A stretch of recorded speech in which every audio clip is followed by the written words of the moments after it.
हिमाचल में बाढ़ ने मचाया हाहाकार। धर्मशाला में 25 मजदूरों के बहने की सूचना, 2 के मिले शव। हिमाचल में बारिश और बाढ़ ने तबाही मचाई हुई है।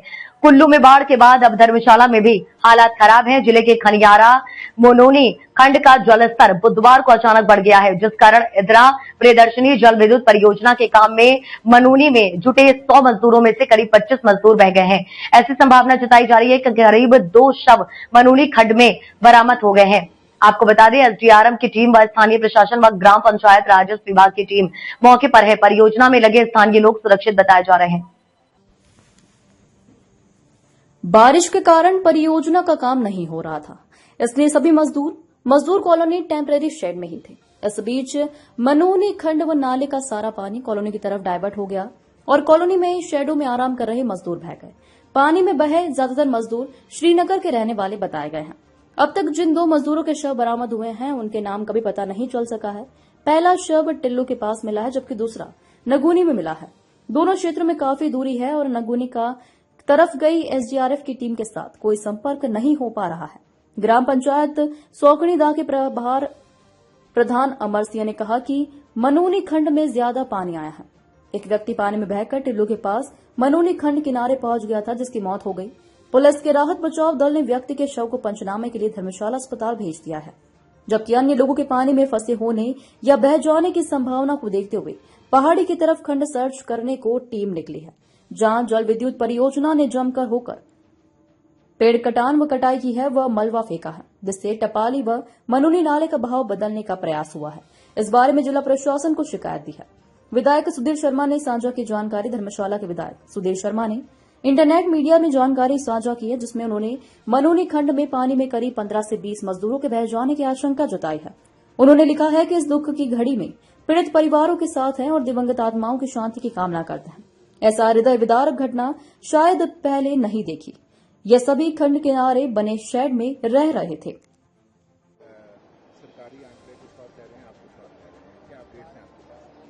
देखिए, मेरा ये मानना है कि 15 से 20 लोग बह गए। उसका कारण ये है कि ये जो मेरा घर है उससे 1 किलोमीटर भी ये जगह नहीं है और ये हमारा गांव है। तो यहाँ से जब पहली सूचना आई थी गांव वालों की, तो उन्होंने मुझे फ़ोन करके बताया था कि भाई साहब 15 से 20 लोग बह गए, बहुत ज़्यादा पानी आया है। और आंकड़ा वही है। सरकारी आंकड़े तो बाद में आए जब टीमें पहुंची हैं, मौके तक गई हैं। अब तो ऊपर तक अभी रास्ता खुला ही नहीं है और डेड बॉडी कितना नीचे 700-800 मीटर तक एक डेड बॉडी मिली है। जो मशीनरी थी, बड़ी बड़ी पोकलेन्स और ये जेसीबीज, उनके सिर्फ टायर मिले हैं। तो आप खुद अंदाजा लगा सकते हैं कि ह्यूमन बॉडी को ढूंढना कितना मुश्किल है। और ये जो यहाँ पर आगे कॉन्ट्रैक्टर को आगे सब कॉन्ट्रैक्ट दिया हुआ था प्रोजेक्ट वालों ने लेबर रखने का, सारी लेबर चंबा, किहार, सलूनी, जम्मू से लोग आए हुए थे रोजी रोटी के लिए।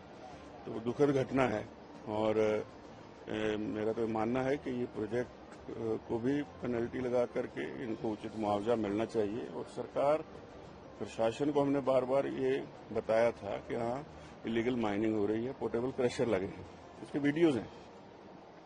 और यहाँ की जो हमारी पानी की स्कीम है उसको नुकसान हुआ, पंचायत ने धरना यहाँ पर दिया। उसका भी केस जो है वो मेरे बोलने पर, प्रेशर डालने पर फिर पुलिस थाने में रपट गई, तो जा करके वो ठीक हुआ।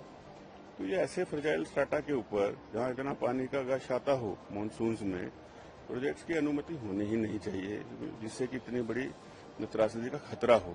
और जिस तरह ये नाले के साथ साथ पेन स्ट्रोक को लाए, नाले को पूरा कवर कर दिया, तो उसी का कारण है कि जब ये सारा कैचमेंट एरिया का पानी उसमें आया तो इतना बड़ा ये बहाव बना और उसके कारण ये नुकसान हो गया, लोग संभल नहीं पाए।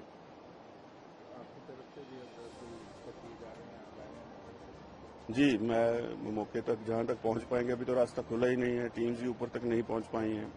तो रात को तो ये भी बता रहे थे कि ऊपर भी काफी लोग फंसे हैं अभी, लेबर के जो ऊपर की तरफ चले गए थे। तो अब बात करूंगा कि अभी क्या इनकी वास्तु स्थिति है और क्या चीजें हो रही हैं, तो उसके बाद ही पता चल पाएगा। सरकार के समक्ष तो मुद्दा उठाने का कोई फायदा ही नहीं रहा इस प्रदेश में, क्योंकि जब मुद्दा उठाएंगे तो उसका जवाब कुछ और आता है, प्रश्न कुछ और होता है, नतीजा कुछ और निकलता है। पूरे प्रदेश में इस तरह की स्थिति बनी हुई है, लेकिन फिर भी इतनी बड़ी त्रासदी हुई है यहाँ पर। सरकार को संवेदनशील होकर के इसका संज्ञान लेना चाहिए। प्रोजेक्ट को पहले भी कुछ हादसे हुए हैं, आपके भी बैच लग जाए तो कहीं ना कहीं आपको लगता है कि मैन मेड मिस्टेक्स? एब्सोल्युटली, ये 100% मैन मेड मिस्टेक है। ये जगह ही नहीं है जहाँ पर ये फ्रेजाइल स्ट्राटा है।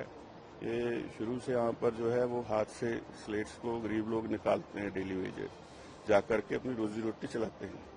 तो यहाँ इस तरह का प्रोजेक्ट इतना बड़ा लगा देना, इतना बड़ा इंफ्रास्ट्रक्चर आप फ्रेजाइल स्ट्राटा पे जब खड़ा कर देंगे तो। इंस्पेक्टर दीपक बिस्ट और हमारी एनडीआरएफ की टीम यहाँ आ रखी है। हमें सूचना मिली थी कि 3 लोग जो है मिसिंग है। अभी हम असिस्ट करते हैं एरिया को, उसके बाद जैसा भी होगा उसका जैसे इन्फॉर्मेशन हमको मिलेगी सीन चेक करने के बाद हम पता चलता है। हमारी एक टीम है सर यहाँ पूरी की पूरी एनडीआरएफ की टीम डिप्लॉय है और फील्ड इक्विपमेंट इससे, और उसके बाद अभी एरिया को असिस्ट करेंगे सर हम, और तभी जाके आगे के बारे में जानकारी